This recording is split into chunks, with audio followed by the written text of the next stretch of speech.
and to make ammunition because they had been made. But when they went out to fight, the war went longer. You need to know where all this stuff we're today dealing with came from. The war went longer, and the men could not be recalled from the battlefield. So they came and picked women from home to go to the industries to keep doing what? Manufacturing ammunition. When the men came back, when the war ceased, they found out there were no women at home. And that began a new era of the woman being picked from home. They had also prepared courses to train people to be employees, and anybody could be trained, anybody could be employed. And soon the man and the woman were sitting in the same office, and they're all working, all earning bread. And so today it's very difficult to approach this subject because you are talking to a woman who is doing what you are doing. So really, what does it mean to be a man in today's culture? Because it's not long about provision or the money you bring, is it? Because they also bring money. Is that right? So what does it mean to become a man? It goes beyond just your maleness. It is what the Bible describes, what the Bible envisions in God's mind when he made a man. What was God thinking when he made a man? Number one, I would like you to remember this. Man was made for visionary leadership. Now that thing is not decided by government. It's not to be voted by church boards. It's not societal expectation. It is in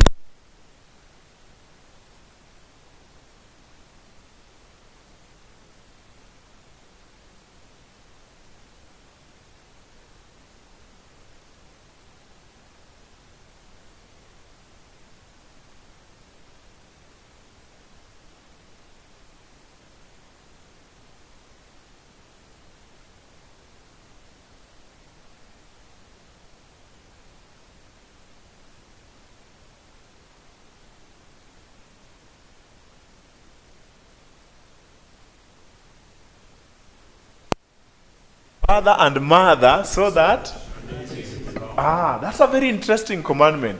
I find that commandment, in fact, if you look at the commandments, there are many of them that deal with family than you know. Can you think of another commandment dealing with family? Thou shalt not commit. That's another commandment dealing with family. Another one that deals with family? Directly, family. Thou shalt not covet your. But let me deal with number 5. You know why that commandment was preserved for humankind? And that commandment should be sweet in the mouth of a man. In heaven, the devil had brought a charge against God. Said, Bana, sisi hapo binguni, we are all alike, everyone here is perfect. These restrictions are for what? You know, in heaven, the angels are not the same height. You will be shocked. When you reach heaven, you will find they are different heights. Yeah? And they are okay with their heights. And their height represents their role. And the chiefest of all angels was Lucifer, and he was the tallest, and he had the greatest honor. But why was he tall? It's because he had some authority that some angels didn't have. Jesus, the Holy Spirit, and God also have their offices and authority. So one day, God calls the Son and the Spirit, and they take, it's called a council, and they decide, we are going to create men down there to meet some foreseen emergency. But the devil was not invited in the meeting. You know that story? So they decide, we are going to create human beings. Let us make man in our. Then the devil comes and realizes, an edict had been passed and a parade was called, and God gave a briefing that creation was going to happen. And he said, I was not consulted. Won't you need angels down there to help human beings? And I'm the chief of angels. I was not consulted. But that was one thing that annoyed the devil. The second thing that annoyed him is what God envisioned to create. What God had envisioned to create was man being the father or the source of all that would be created human beings. And then the woman was taken from the man. You will see that as we go along. And then the children come out of the woman. So literally all came from the man. Even in the family circle, God was coming to create something called authority. Now, the devil already had a problem with authority in heaven. Do we see a world today which is angry with authority? First, authority of the nation, or of the church, or of the home. They want everyone to look alike, isn't it? Have you heard them saying, oh, submit one to each other, so you things like that? And then they read some Colossians verse. I wish I had time, I could dispense with that. But friends, when it comes to authority, inside that commandment, there is something that I want to use to explain why I've gone this direction. God envisioned that in the heart of a man, there will be a representation of the authority that also exists in heaven. The devil doesn't like that authority. So for him to succeed, he must first of all do away with the men, or do away with the authority in whichever way. Affect the relationship between the husband and the wife, or relationship between the husband, the father, and the children. And you saw that Malachi is saying, I don't know whether you've read that text, Malachi 4:16. Can I read it? Is it 4:6 or 4:6? The very last text of the Old Testament. It's a very sad text. It says that, of course, it has some hope, but it is very sad. It says, behold, I will send you Elijah the prophet before the coming of the great and dreadful day of the Lord. That's good news. But the bad news is this. And he shall do something. Read it. He shall? Malachi Bana 4 verse 6. He shall turn the hearts of the fathers to their children. That means there was already a problem at that point, isn't it? The hearts of the children had gone away from their fathers. The devil had already messed up. In fact, some Bible writers say, when you read the Old and New Testament, these things are not just pages. The page that is empty here is 300 years of history before Jesus shows up. There was already a problem of men and children, men and women. Authority in the family was affected. In fact, somebody says that for those 300 years, there was no invention. Except, in fact, one of the things they invented only was a matchbox. Because there was a problem with men. And today our world looks to have gone that direction. The things we invent are only evil or nothing. Because there's a problem with men. And when Jesus comes to the scene, he starts redemption with the men. He calls 12 men and the women follow. I actually believe that if we got back to God's plan, a lot of our families will be saved, and a lot of the evils in this world can be checked. Before I dispense with this first point of leadership, the devil is angry with authority in the family. He wants wives to be equal to husbands. He wants children to be equal to parents. But I tell you, both young and old, however old you grow, you'll never be older than your parent. However old you grow, you will never be older than you are.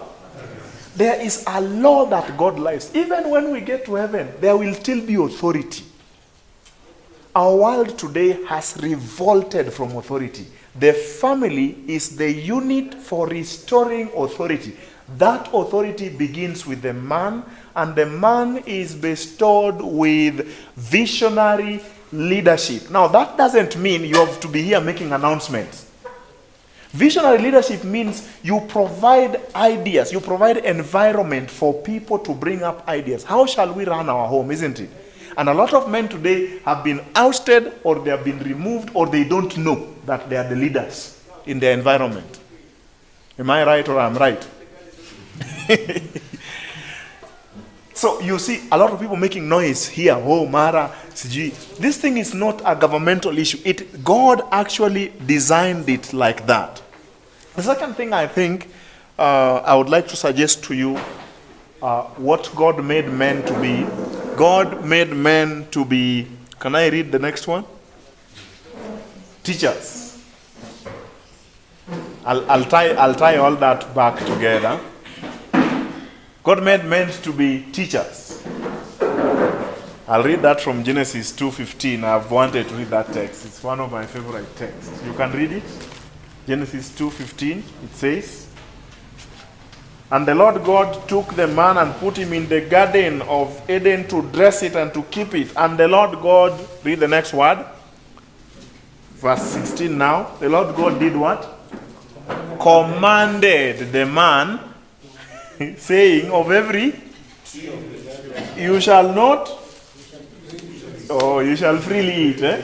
And then, what else? But of the tree of the knowledge of, you shall not. I believe if you read a careful reading of the Bible, especially when you read Genesis chapter 3, you will find that the man, was there a woman at this point? The woman has not been created at this point. How did the woman know that that tree should not be eaten? The man did what? Told her. If you want to know that the man told her, check. It's a quoted version. The devil is saying, did God say you shall not eat? She starts saying, oh, God says, you shall not eat, don't even touch. I believe that the man must have added, you do not touch, as an executive order, his own order. To keep the woman from, but the truth is this. Our world today is lacking men who are teachers.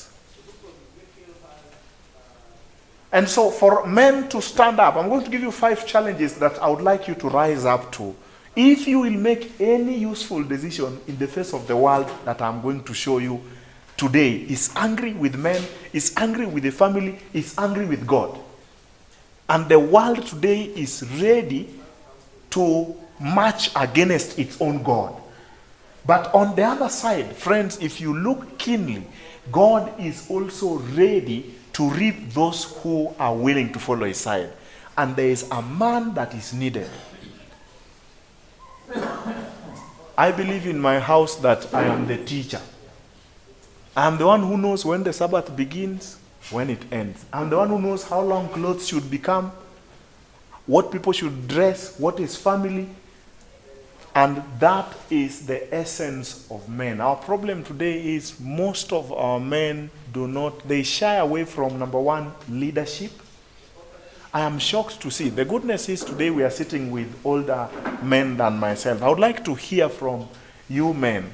There is a new crop of men. Allow me to anika us, it is of my age, who can sit and, yani a man anaweza toka tu kwake, ameenda anaishi kwa mwanamke, he's being fed.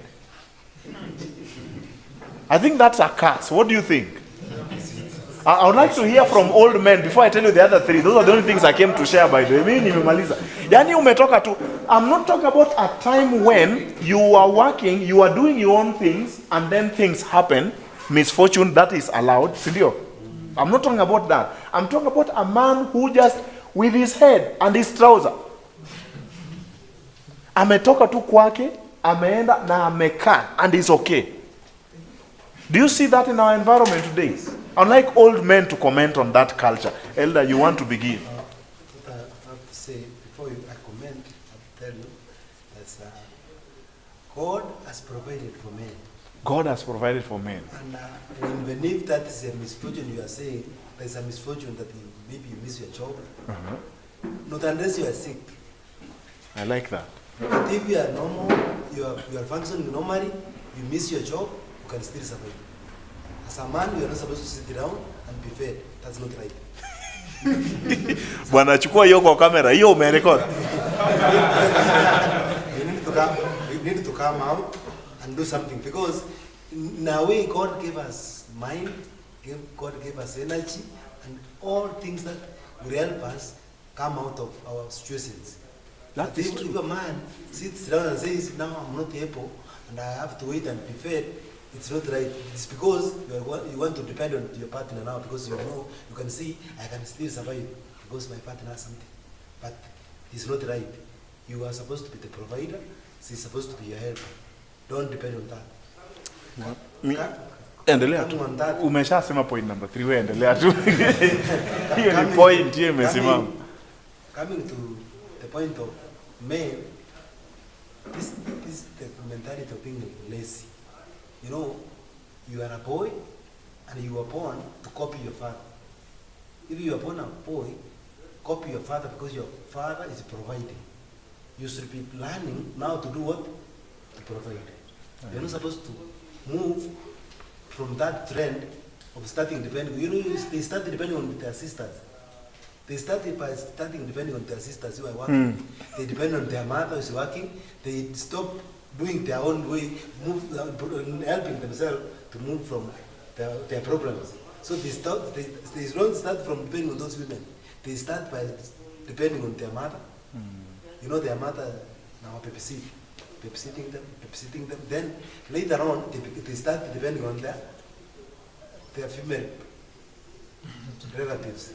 After that, Their girlfriends. And so from girlfriend, they're married now. In fact, men are getting married, which is not good. You get married to a woman, that's not good. I totally agree. I would like to hear what you have to say on that matter, because it's a big problem. It is one of the ways in which men are disenfranchised from their position. And I'll explain to you the neurobiological, how God made man, that it's actually really sinful for a man to just sit down and do nothing. I would like to hear from, is there another hand? I saw your hand. Let's take the three. Let's start from. Now, I'm listening to the conversation, but I think there are certain realities you need to accept. It's, for lack of a better word, it's called natural evolution. Okay? There's no day that there was an announcement made that moving forward we'll be putting on clothes. Okay? Clothes came, then we put on clothes. There was nobody who did a rule saying now we'll be using vehicles. Okay? Vehicles came, now we're using vehicles, planes came, trains, you know, things are happening. Okay? And they're called the new normals, the way Corona taught us. Okay? The same way, the language we speak today was not spoken years ago. And it is said that maybe in 100 years, there's no language today which will be spoken. The current languages, they'll all be lost. Okay? The way now we speak Luo, what, and if you look at the Luo today, you might not even understand people who are left in Sudan or something. So certain things are called realities. Now what I would advise the young men, okay, that certain things you need to see how to work around them. And one of them is empowerment of women. Okay? You can no longer be the providers. You're no longer the leaders. That's the truth, that's the reality. So the thing is, how do you want today to work with that reality? How do you take your position as a man so that you're not left behind? Because today that's the reality. What is happening is that even if you call for an interview today, you're looking for people to hire. Top 1 to 5 will be women. Okay? And out of credit, not at any favors. Okay? So the things have changed. So the moment you sit back and say, oh, we are the leaders, we are the bosses, that's not the truth. The truth is that the society has changed and nobody made an announcement. Things are changing, and what you need to challenge each other is that how do we work around the current realities? I like your point. That is actually my approach to this subject, because I started by giving you statistics, isn't it, of what's actually going on in the schools, in the job, in the marketplace, and in the job places. The men have been outclassed. That's a reality. Nobody gave an announcement, he has added. But I'm going to tell you the spiritual ramifications, the effect, and how, from a family perspective, you as a person, like he uses the word work around, but I would like to use the dimension of sticking to God's plan, and how a man you can prepare. And one of the things that prepares a man to always stay on God's plan is work. I'm coming to that. Let me hear from these two, then we move on. I wanted to read from chapter 2, verse 15. This is Genesis again. Yes. Then the Lord took the man and put him in the garden of Eden to tend and keep it. Other versions would say to work. Yes, and work it. So work is very original.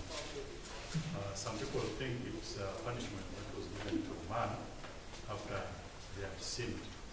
But this is before even sinning. So the main purpose was to go there and work.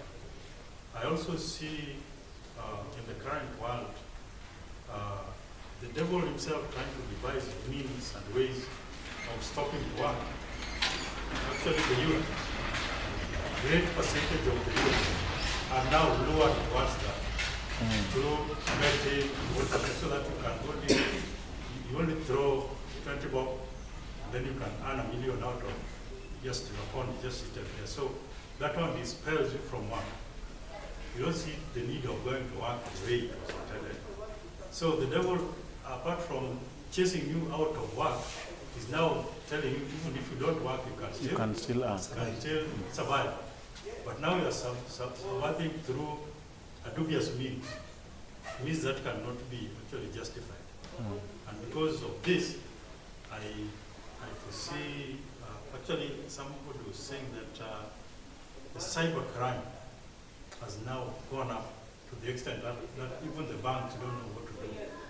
Because right now, banks are being robbed while they're sitting here. They don't even know what to do. Because technology has advanced to the extent that somebody, I was reading in the newspaper this week, that some conman, some hacker, wrote a letter, an email, using the boss's address to a staff, a junior staff, who is supposed to now deliver some money to a particular number. He was only lucky that he called the boss. Otherwise, he could have given out 30,000 without knowledge, because it was an order from a purported order from the boss.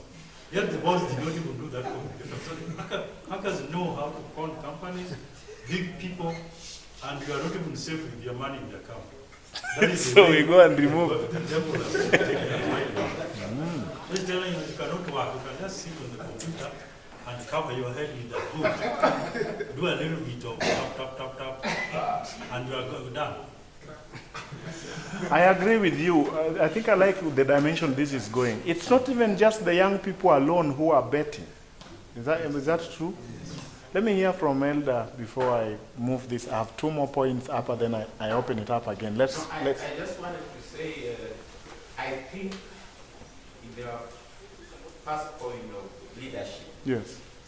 why now men are going to be kept by women without working is because there is also lack of examples.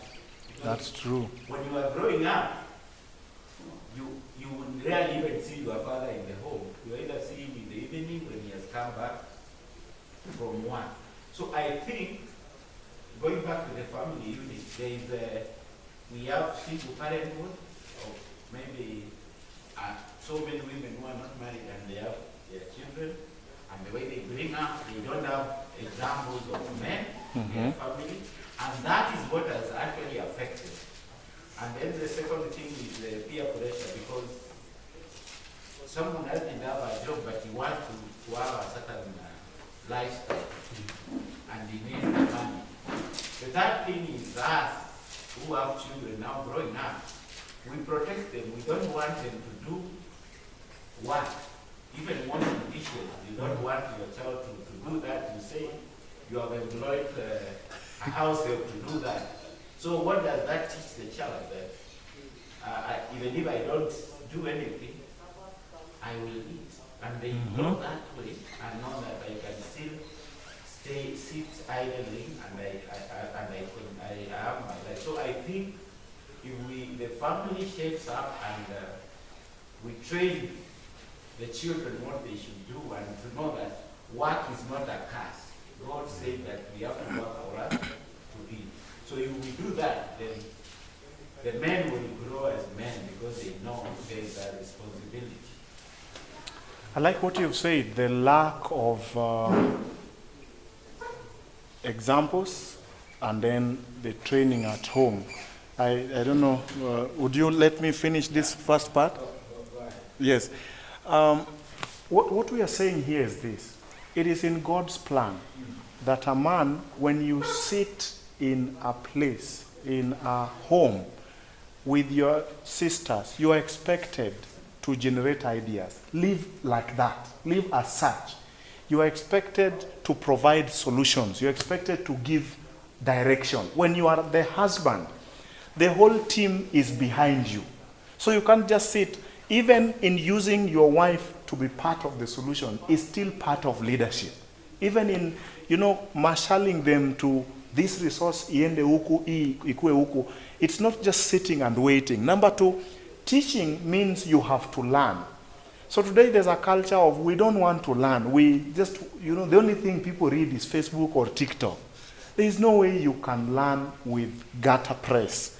You must interact with old minds. You must learn by observation.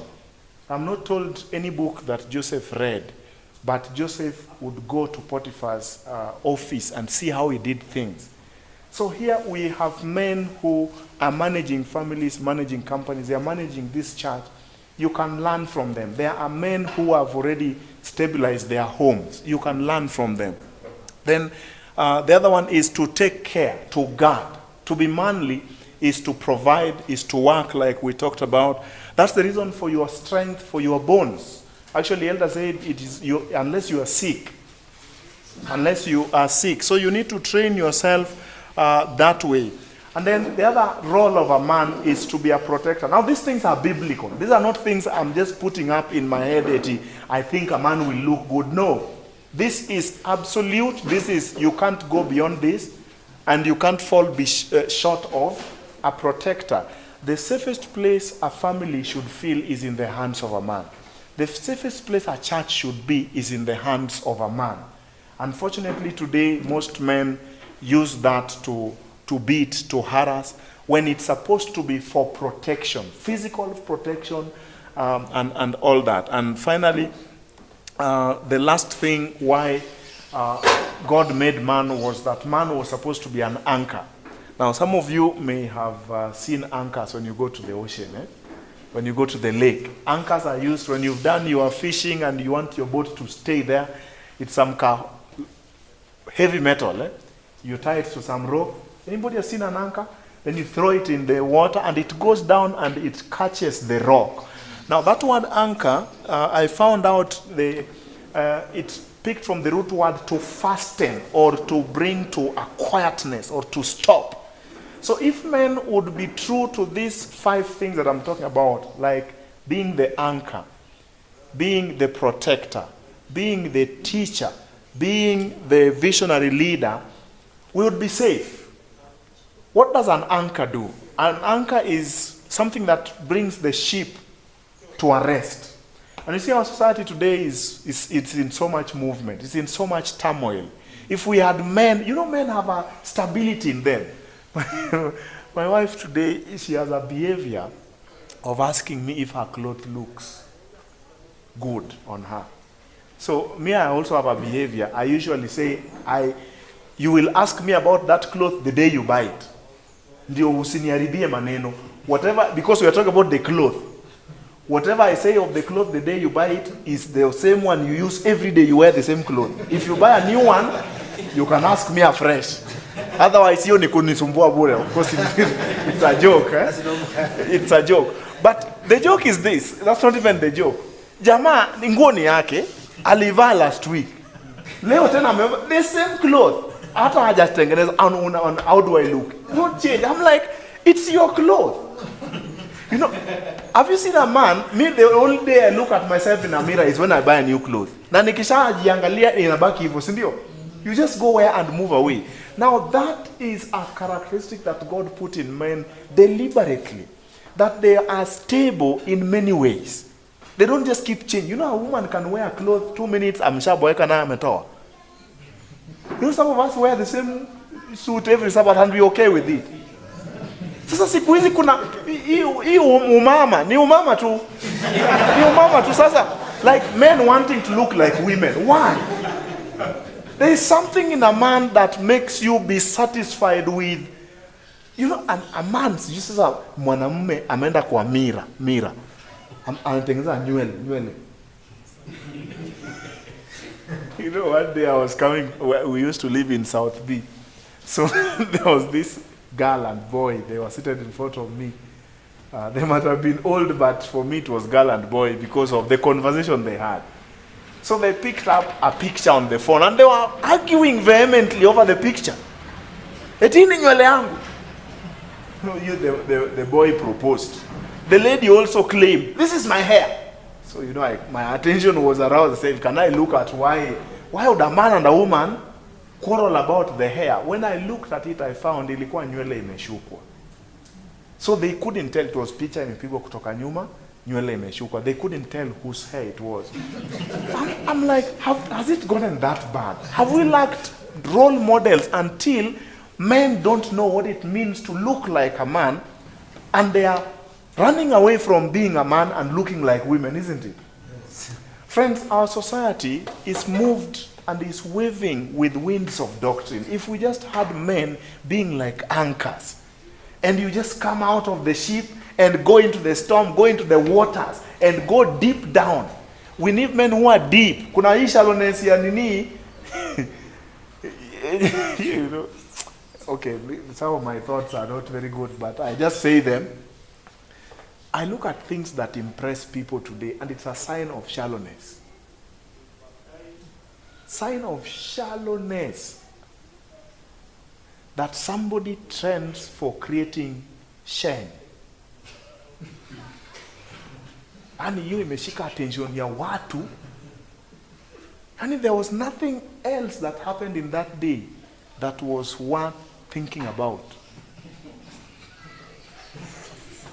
Mimi sijui kama niko na shida zangu mwenyewe, and I know I have, but one of my chief problems is there is an increasing shallowness. Men need to come out, launch out, and go deep with stability and get to the rock, and that rock is Jesus.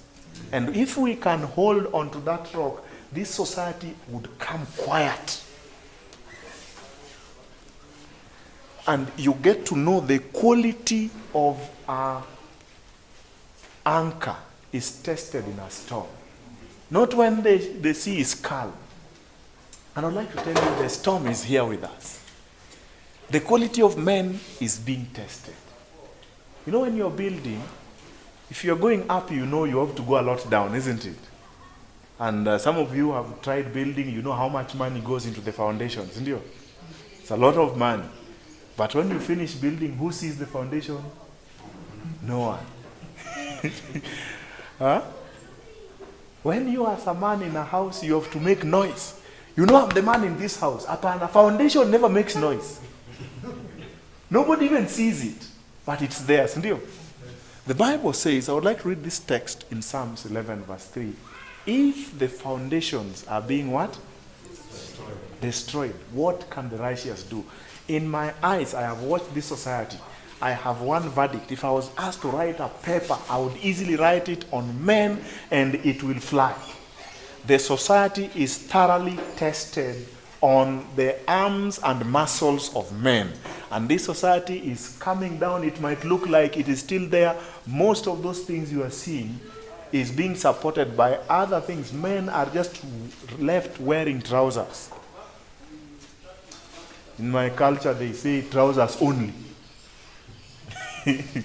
But inside, there is a need for men to get back to the deep assignment, biblical assignment of manhood. I would like you to ask God today, if you would still be given an opportunity to do anything, do it as a man. That means for me 5 things. You are a visionary leader. You are a teacher. And for you to be a teacher, you must learn, isn't it? Yes. And for you to, okay, the next one was what? Remind me. A provider. For you to be a provider, you must do what? You must work. Now, I thought I need to explain. Okay, the priority of foundation, I think I've talked about that. Foundation is for support. It's where everything lays. I like saying that for young men, if you're going to marry, look at a woman you can carry physically. Like unaweza beba. Because you might be called upon to carry. Like that's just a joke for you to think that the man actually carries the weight. And God sympathizes with men when they go out there to look for some work. God sympathizes and he sends help. The problem is when we sit back and we don't do anything. What do you think? God helps. God helps. If you sit back, you will not get anything. Some preacher said God feeds the birds, but it doesn't throw worms in their nests, isn't it? So a man must, there's just something good about that. I feel like explaining that the foundation is laid first. So if we can sort out the structure in the men, then our society will get better. Spend a lot of time. If you are a man, if you have a brother, if you have little boys in your environment, please make some investment in them. That's the call I would make in this message. Think seriously, because what you see around there is the devil's matrix. To just ensure you are marginalized, you don't do anything, because he knows hapa ndio kuna solution. Huyu jamaa akiinuka tu hivi, the environment will change. Today, look at the lustfulness, the movies, all that is an assault to men. Those things don't affect ladies, maybe a few of them, a few idiots. But each of those empty, undressed women you see on social media is an assault to the male brain. So that at the end of the day, they are morally weak. Do you know that the powers, okay, let me do for you the biology. I have actually done an entire course on this, on addiction. I was working on some of it yesterday. I've done an entire course on addiction and how it affects the brain, and I said, wow, this guy was very intelligent, the devil. He has read the human brain. Ellen White says in the book Great Controversy, page 560, that he has for 6,000 years been studying the human brain, and he has had, another preacher explains that he has had 6,000 years to move this chair from here to that corner only. So anakuja anapush kidogo hivi, akiona umenotice anarudisha. Ukilala anakuja anapush tena.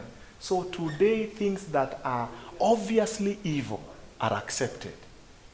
We run to them with greedy interest on people's statuses. Pornography is just there. You don't have to, go to a pornographic channel. People's pictures. And that thing is an assault on the male brain. Let me explain. And I hope you'll take this seriously. I want to close it here and you invite your comment. When God made man, he made a part of his brain called the prefrontal cortex, what the Bible calls the crown of the brain, or the reasoning part of the brain, or the forehead brain.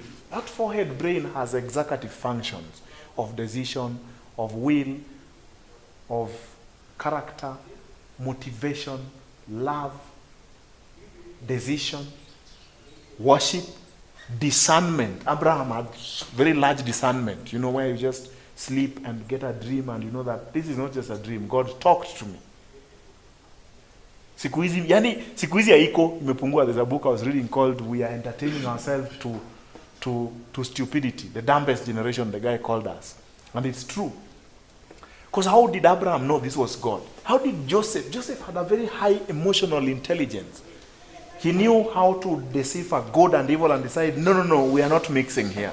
Those are executive functions of the brain. So when God made man, he made that part of the brain to develop and build by work. Scientists have proven that when you work, especially work with your hands, the three-dimensional work is the one that builds the frontal lobe. So there's something called two-dimensional work, the work that you do, maybe designing using a phone or on a plain screen.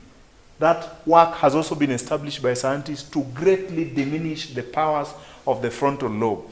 So as a man, even if you have an office work, please find time to do a three-dimensional work. Three-dimensional work is where you carry something this way, you push it to the front, you go to the farm, you mow your lawn, you cut a few things, work with your hands. Why men are also affected, most of that work in the home is done by women. Am I right? Yes. Most of that three-dimensional work, kuosha vyombo na nini, even if they go with you to the office, they still come and cook. Sindio? What a man can do is only type. But that thing scientifically, I could show you. I have a whole course on this, and that course is very expensive. That one is not for church. That one is for making money. But it's also for ministry. I can give you the ministry version. There is the ministry version, the one that I teach and add with the Bible. But the thing is this. God, let's start with God first, then I tell you how the devil has messed it. God made it such that when you sit and accomplish a task, there is a rush of something called dopamine in your brain, in your frontal lobe. Now, dopamine is the hormone or the neurotransmitter that makes you feel good. It's the thing that makes you feel good when you get 10 likes on your post. That's dopamine. The dopamine rushes in your brain. But God made it such that the dopamine should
Hollywood making a lot of money by running videos of a man looking for his father?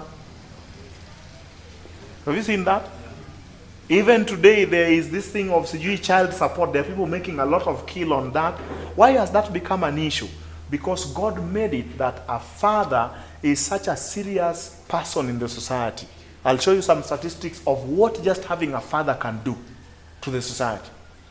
Fatherlessness here also stretches to godlessness. People today, you know, when I was growing up, when I was in high school, if you are an atheist, we would even laugh at you. It would be so hard to find someone, if you don't believe in God, how? But today, if I ask any of you, do you know any 3 atheists you can mention, isn't it? People have left God.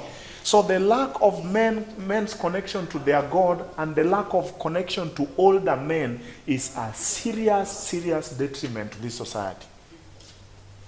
So if you are in the age of a father, if you can hold someone's hand, I'm going to show you some statistics here. This will be a big solution to this society. Just having a father figure. I am one who has benefited from that. When I grew up, I didn't have a father to learn from. Actually, my father was not a very good person. He, at the age of 10, he was like Jacob. Eh? He had many families. Some of his wives kept showing up when he died. So our home, he left us, me and my 8 other siblings, and my mother, who had no education. We were left in the hands of this woman alone to be taken care of. And there was no employment. We did many things, as a child. I still remember those days when Mama would come. She had gone to weed for people and she got nothing. And she came back with nothing, but she had to pass through the market and collect nyanyas that have been thrown away. And the children have to sit around and select good nyanyas to cook. Some of you don't even know what that means. And then at the age of 10, a father comes and destroys your only mud house. At night, he pulled down our house. So I was very angry with God. I was very angry with the father. So I grew up in that environment. And most men are like that.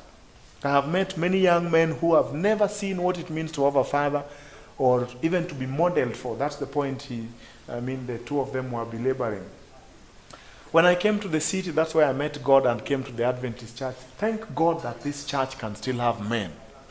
Because that's where I started developing, even now, conversations and started learning, this is what it means to be a man. I didn't know. I was just doing guesswork. So it's such a healing that men can sit together and provide, that continuity for each other. Is that right?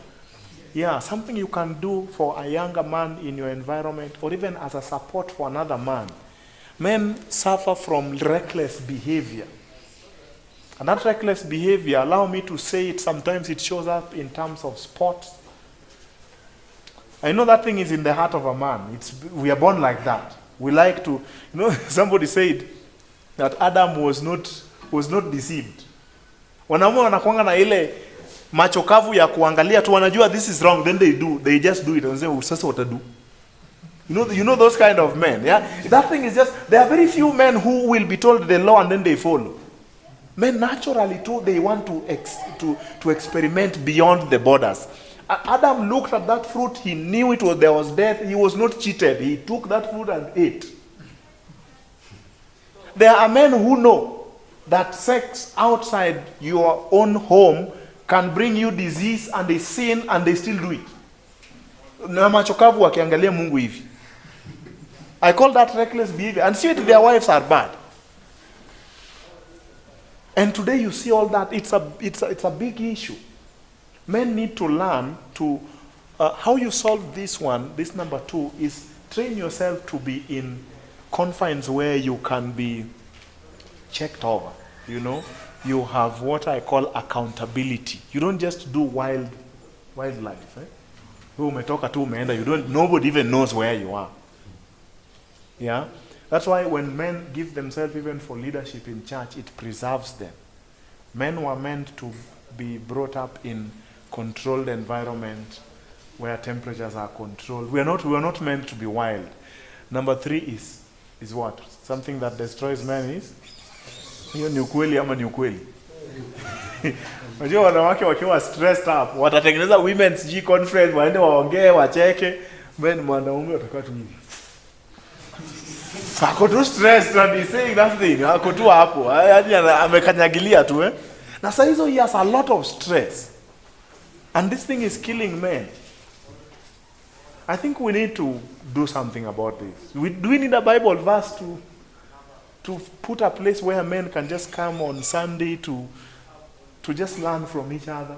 Somebody is going through something I have gone through and you can learn from me, isn't it? I think this sitting was good. The other one is idleness and bad company. Of course, we talked about idleness as an opposite of work, but bad company is something you want to check out. And lastly, purposelessness. The way to show that someone is purposeless is if they are jumping from one place to another. Okay, I think I need this guy to come back here. Where did it go? Let me see if I can show you some statistics. The president the other day on Madaraka Day made a comment on our society. You listen to his concern about single motherhood. He was too late. Professor Clark had said that a long while ago, that Kenya has one of the leading rates of single motherhood. And that doesn't mean women are wamekuwa mang'aa. It's a sign that men are either dying too early or they are getting their hands off the responsibility too early. 6 out of 10 Kenyan women by 45 are single mothers, and I think this is something that we want to work on. That was Professor Clark. I got some images on that, but the images have disappeared. Even Obama talked about it. Let me give you some statistics. This is statistics that I thought was important. 80% of people with sex problems come from fatherless homes. 71% school dropouts, fatherless homes. 68%, if you have a poor relationship with your father, you are likely to smoke, drink, or do drugs. 90% of those who do not have a good relationship with their mother and father get significant disease by age 50. This was done by which university? So if you don't trust me, I'm quoting very credible sources. That was done by Harvard University. Now, if you are a child of an involved father, you know the difference between a father and an involved father? An involved father is one who is present in your life. So this is the priority, the privilege the world has to have us as men in their life. See that? Children of involved fathers have higher chances of being A students, they have higher IQ. Again, this was by the same university. More engaged in school, higher economic and educational achievement. They are better able to handle stress, strange situation. They are more curious. They undergo less depression, improve life satisfaction, frustration, tolerance. The list was so long until I said, I think I need to put a lot of my ministry in working for men. I need to put a lot of energy in working for men. The church would get a lot of benefit in lifting up the men. What do you think? Look at this. Look at all that. The children, just having an involved father. If fathers were trained how to become fathers, I think I should start such a foundation, isn't it? Fatherhood 101. or how to be men. And not that I'm the one teaching. You just come and talk. What have you learned? And that's where I want us to finish today. What have you learned about manhood? What are some of the challenges you see? What are some of the things you can comment in such a discussion today that would benefit even myself? Let's start with you, Elder. I held you to speak before. Thank you. The points you raised, especially what the men and the initial points, make a lot of sense. And someone came to my office and told me something that I want to share here. And this is a very senior government official. And told me that the statistics we are seeing about what is happening in men are worrying.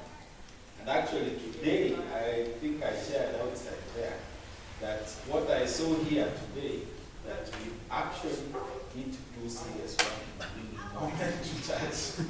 Because he confidently told me that they are projecting that in the next 10 years, the boy child, the boys who will be in school will be 30%, and 70% will be girls.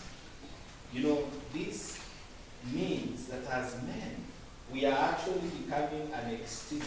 I mean, we are being given an exit. Because you imagine, I think he mentioned something here that is very critical. You imagine, what are we doing so different that ladies can't do? They can cook. If it is money, these days, even they don't even consult you. They get someone from outside there, someone comes and, clears the compound that has had the grass everywhere, and you are busy going to work all the time. She hires someone, gets money from the pocket, someone trims the compound very nicely. By the time you are coming in the evening, the compound is fine, and you are smiling. Who did this? Someone who was hired. Thank you, my dear. You don't know that very point, you are lowering your bonga points, that as a man, you are not doing anything. They can do that, they can make money, they can cook. These days they even pay fees. You just receive a receipt in the house. What happened? Oh, I went and cleared it. And for them, by the way, they don't remain with a balance. They do what? They cleared, they tell you that I wanted to clear so that we forget about it. For you go to school. These days, I work in a similar setup. We have parents who come. When a mother comes to the office, they clear. When a father comes, can I pay 50%? And in other words, we are having a dominant hand from the ladies, that even our effect is not being felt. It is not being felt. And it is very important for us to be able, Solomon says something, very last part, that the conclusion of the whole matter is that the whole duty of man is to fear who? God. That we are not even able to show that in the family, because we can show even the children, we can show even the brothers and sisters that I am not able to do anything else, but I am able to stand firm for the Lord. That even when decisions are being made, you can stand and say, that one is against God, and I am not going to allow it in the house. So it is very important that our presence is felt. The duty of a man is felt. These days, as he was saying, you go to social media. I don't know if you guys are seeing that social media these days has some topics. Some topics that, when immediately you are on social media, there is a topic, someone has posted a statement, and then over 1,000 people have commented. And, every time you go on social media, I was told by the same man who came to my office, he told me that actually there are rich men who are sponsoring those adverts. Rich, they are sponsoring those adverts, because that's why you go to social media immediately. The first thing you see are those comments that are taking people's time. And when you are inside there, you want to see, what is so-and-so saying? What is so-and-so saying? You stay there for about 2 hours, you forget what you said. But as a man, you're supposed to be a provider. Are you really providing on social media? You have wasted a whole 2 hours, and maybe you even come out of that stress. You watch all those things that you were talking about, pornography, you are, gambling, and these days there's even people who are hacking. So your phone is full of so much that you don't even have time to do anything that is constructive. And may I say this, that you are created. A man, it says, man, you are created in the image of who? God. And we have to represent that image in everything that we do. That even some of the roles that we have, we should not leave them. I mean, we were here one time when we were preparing for the camp meeting. Men were told to come, and we did not see men. But there was a lady who came, and she was saying that I am actually ready to do what? To work. And she did work. So in other words, what have we left with? What are our children copying? Because these children, as he said, they are looking up to the father. If you see your son, the way he works, he wants to follow the example of the father. If the father is on phone all through, what happens to the son when he's growing up? He's seeing that actually when you grow up, you're supposed to stay on the phone for a long time. And they will do the same. So they are copying. We are being watched. And what we do matters a lot. We are created in the image of God, and we need to be good representatives of God while on earth, in our families, in our churches, so that we can also be felt just like our fathers.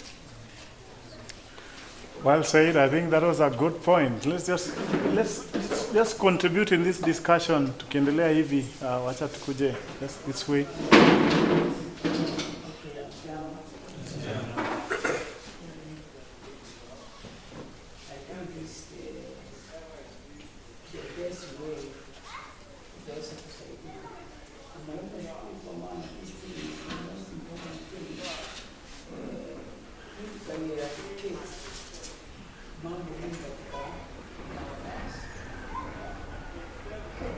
All what you have spoken, there's no way we are going to escape all sins we are We can't escape. We can't escape. Even if that you say, there's no way you can escape those things. When you open your TV, you see them there. Sometimes YouTube, as you click it, sometimes they come immediately there.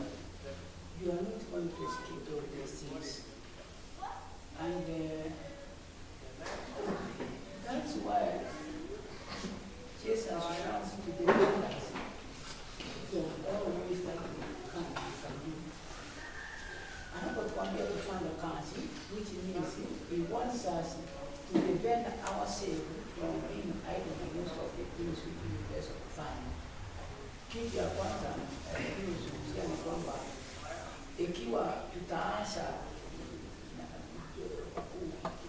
kufundisha akili zetu to avoid mambo mabaya, itatusaidia sisi wenyewe kustiki kwa yale kitu ambayo kitatusaidia na kuavoid. Kwa mfano, kufanya kazi, kitu nilizungumzia ni cha muhimu sana kwamba there are even some people wakiwa wanafanya kazi, sometimes some these young men are married, and sometimes they don't want people their wives to do something. Is that true among you? Is it true or false? Anaona bibi akija kufanya kazi, atakuja kufanya nini? Atakuja kuwa shida nyingi. Lakini all things in our thinking, yes, it is okay, you are thinking, no matter how much you are having, think one time, one day, you will not be there from a child. You will not be there. How can this wife stay? I'm on the side. I mean, what I mean is that what God means ni kwamba watu kukaa kusaidiana, kusoma neno la Mungu na kuishi mambo mengine. Lakini sin which was started in this world, you will never escape from sin in appearance. I would like us to read in John 17, verse 14. There is one thing which Jesus said, and these things we have to speak on it. But he said some of the things which we can think about. John 17, verse 14. Yesu alikuwa akitoka, alikuwa anaomba Mungu kwamba hao watu 17, 14, 14.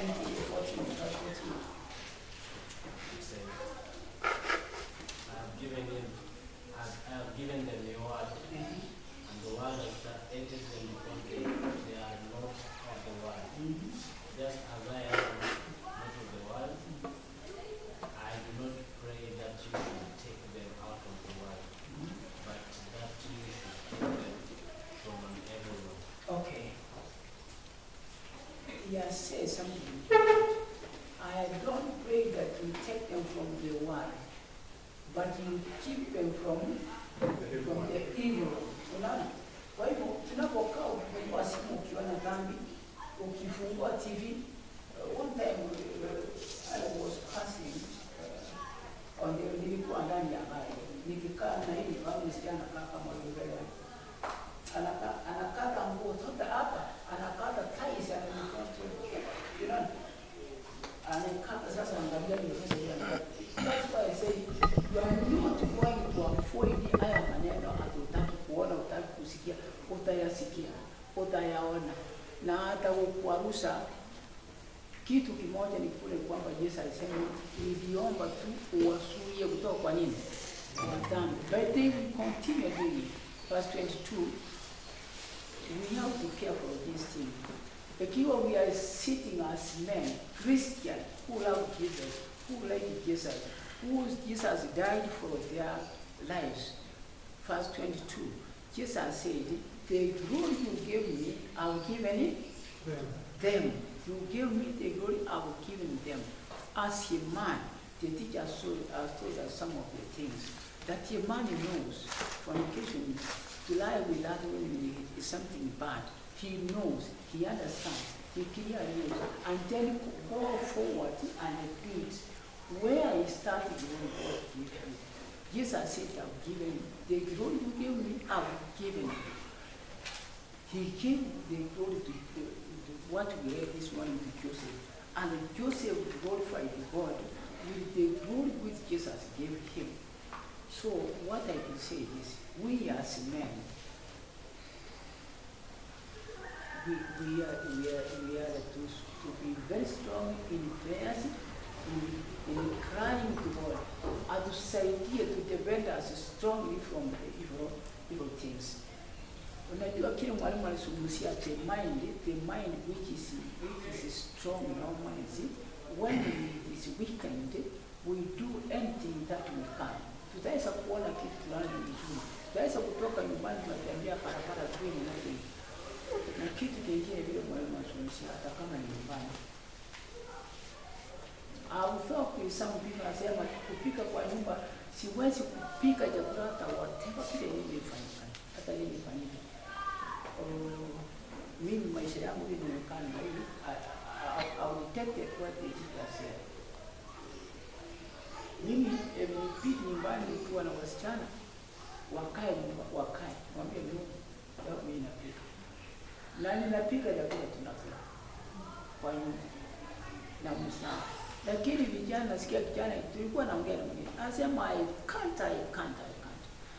To bring a family together, we pray together, hiyo kitu itatusaidia kwa sustain mambo mengi sana. Na mwalimu, if we have these words together, talking together as we are, it can help us much more things, and it can help us to avoid from many things which are making us, which are dividing our minds, and it can elevate us so that we be men who can stand for their family. So words of wisdom. I like the prayer he has ended with, that we as leadership can think about the continuity of such a conversation. Anita, you want me to share something?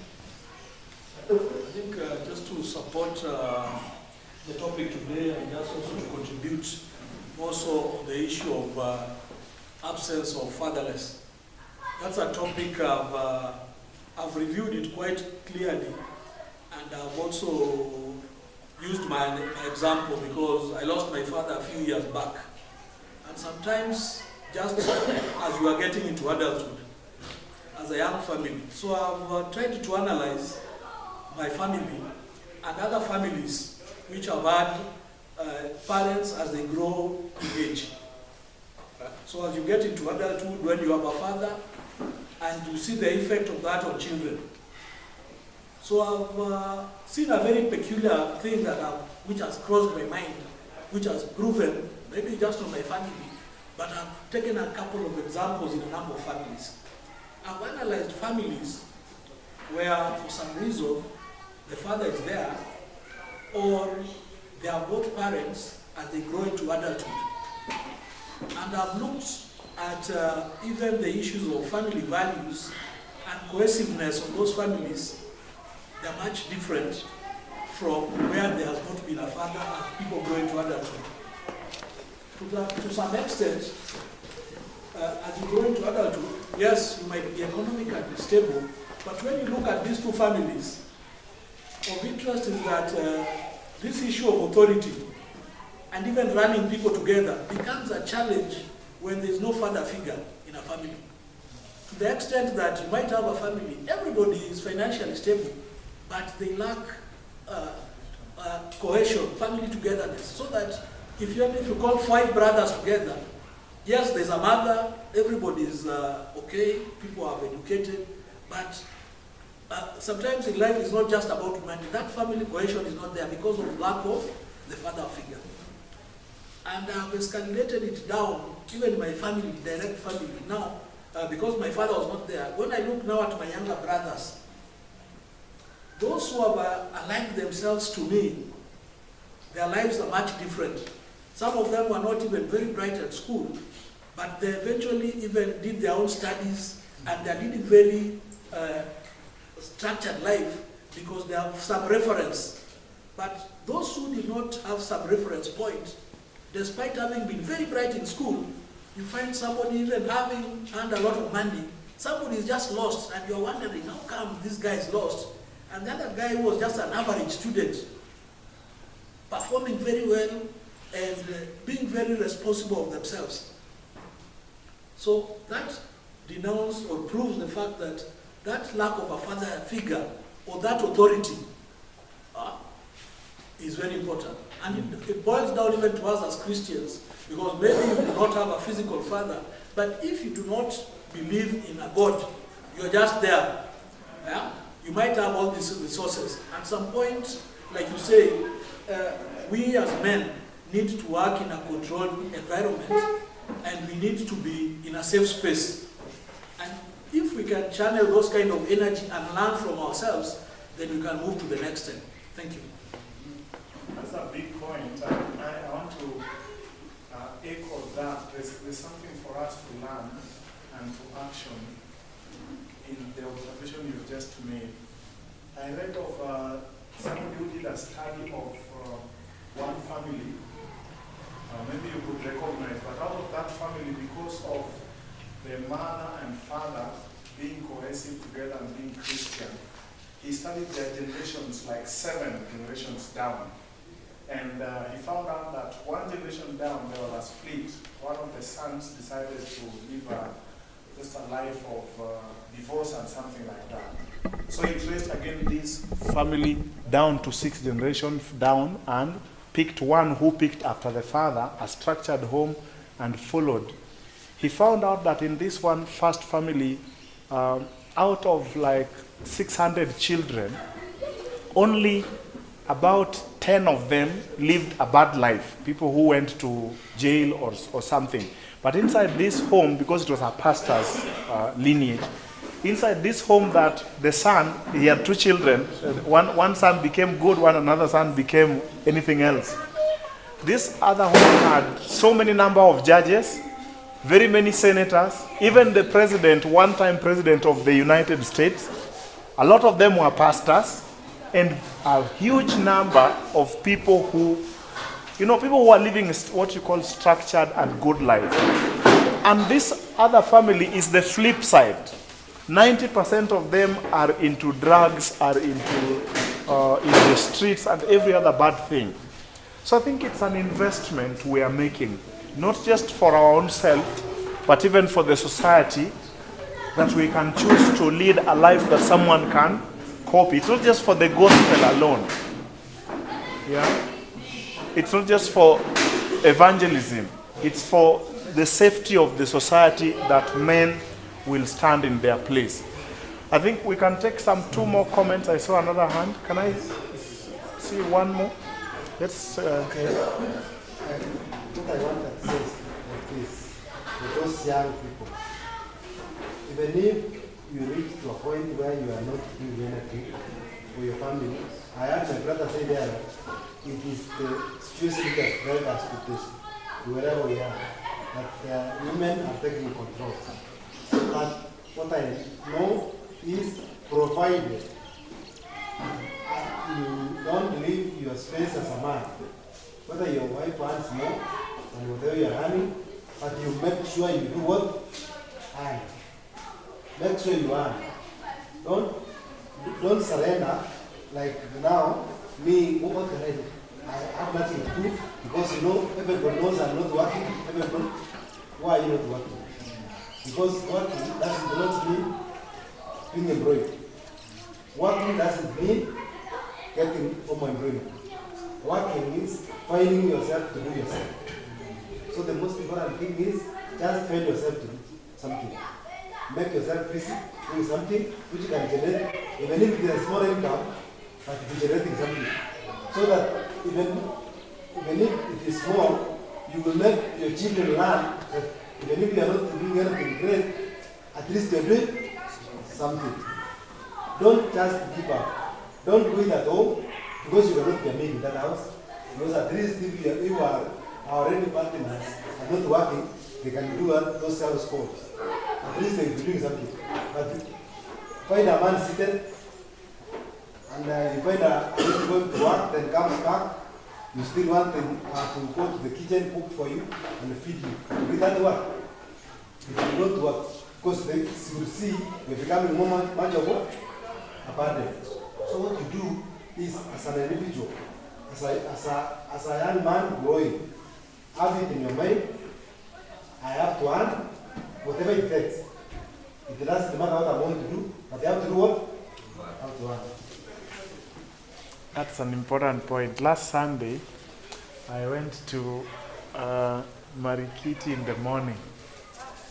And I don't know, maybe some of you saw, I just posted on my status. I thought people don't eat a lot of fruits and vegetables. It was just an observation we made after losing one of my neighbors. So we thought we could help. We could help people to find vegetables and fruits. So some vegetables grow in my farm. I am a little house farmer, I have a small garden. So I went to the market, bought some fruits, and as I came back, I came to make a conclusion. I think this is going to sound bad, but I thought it's true to an extent, that if you end up poor, it's your choice. I was just studying those men, the men who wake up and go to that market in the morning. Do you know why some people just stand on the road here with mandizi hivi? Wanakuliwa na baridi na asubuhi wanauza ndizi sijui saa lunch kwa jam. Do you know those guys make a lot of money?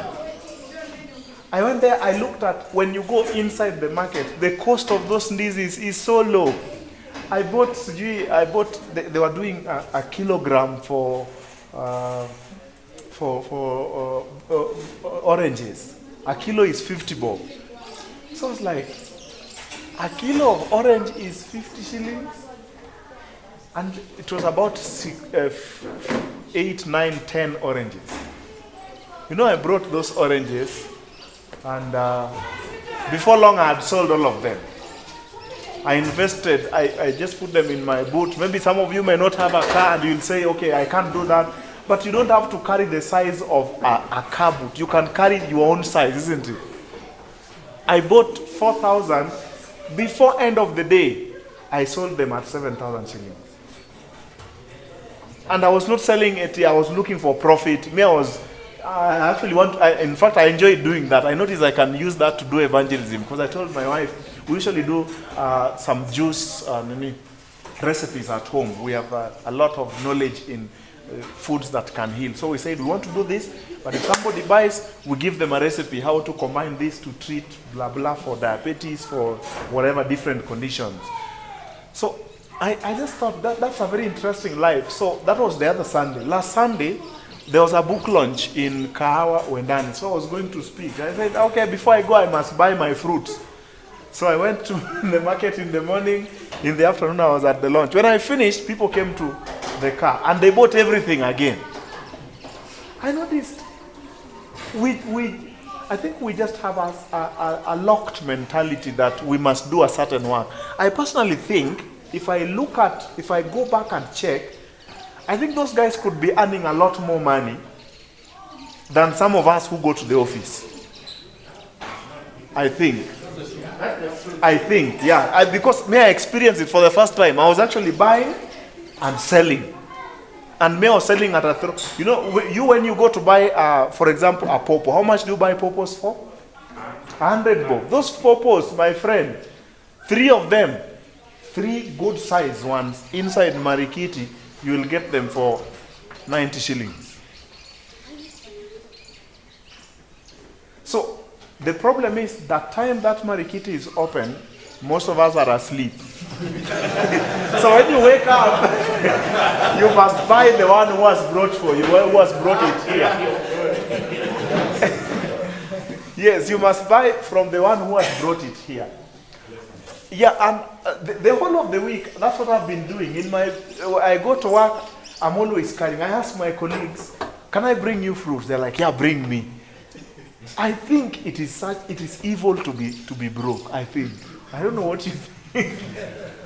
Anyway, that's just a way to tell you that God has many. Once you are willing, God will open you'll just meet some opportunity. As long as you're willing, you're not seated and just saying, okay, now I'm just getting depressed up here. What can I do? If you're willing and you want to start out, and you can ask, just talk to anyone. So, some of us have ideas. We may not have the time, but we have ideas. So this thing is a very important conversation, I think, for men. And whatever your hands find to do, you do it with your whole heart. And this week I did a devotional on that. Whatsoever your hand finds, it doesn't mean that the thing will stumble in your hands. It's your hand looking for it. Yeah, whatsoever your hand finds to do.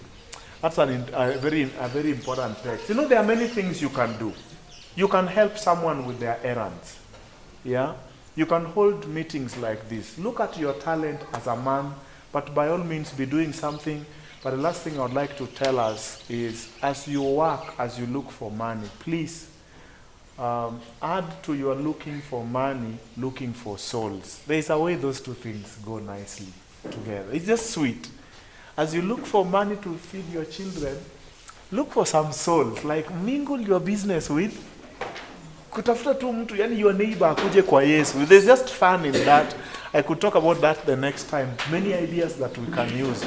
But I would have liked to listen to all of you because there's still some time. I think we're waiting for the ladies to do choir. We must do choir because next week we have a big day here, isn't it? Yeah, we have a big day here. And also, I think you want to wait for choir practice. But if you are asked as a man, just those who have not spoken, what is that thing that embodies for you manhood? Or what's that one challenge of manhood that you think we can address, not just today, but maybe in future? I would like to hear from many of you still. Let me start with Elder, then I come to you. Any other hand? If you have not spoken, it would be nice to contribute to this discussion. Yes. The leadership that can we be doing this every quarter or such meetings? There is so much we can discuss and help ourselves and help our young men so that we don't get lost. You know, when your eyes open, then you are supposed to now continue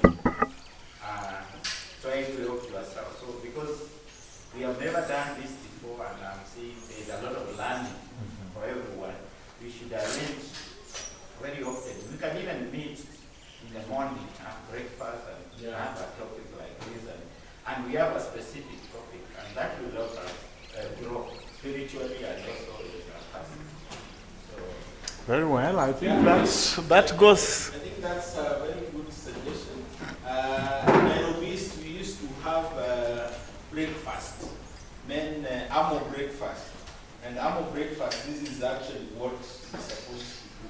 So, as Brother Zach, I think when you meet the leader, I'm sure you are presenting today. So, this is something that we can do often. And maybe there is one idea which you can pick from the discussion. So yeah, I think for me I support. So let's have a day when breakfast, and then even us we can carry something even ourselves and carry chapati and tea. We come here and eat and share, isn't it? Sure. I like this. If that is the result of the meeting, then I think we have achieved much more. If we can incubate that and work towards it. The first ones, you can decide to make them extremely interesting and catchy, and look for how to collaborate. You can do a collabo with the men of the neighboring district. We can get some keynote speakers, come and share experiences. I would like to be part of that meeting. I would like to be part of that meeting to just share and learn. Is there something you want to share? Napongeza mafundisho. Mkija kuleta hizo topics wajua vijana bila zinaendelea kufundisha. Wengine hawacha kuwa katika ile njia ambao Mungu anataka wawe. Wengine wanatembea kando na maagizo ya wazazi wao. Unaona kwamba tunaita watoto wakisha kuwa wakubwa, unapata watoto wanafaa zile wrongs zinaitwa mng'alo. Silapazo kubwa si unasita kuielewa. Unajua sasa kutengeneza na kufaa kwenyewe nao pia tuangalie mambo kama halafu kitu kingine tuwafundishe watu wadogo. Ikiwa kwa sehemu moja amesaliwa lakini mmoja msasi ametoka, kama ni fulana wa kiume aweze kuchukua majukumu yale babaka anachukua. Kuna familia zingine ambao wamefundishwa, nasema hivi, wamefanya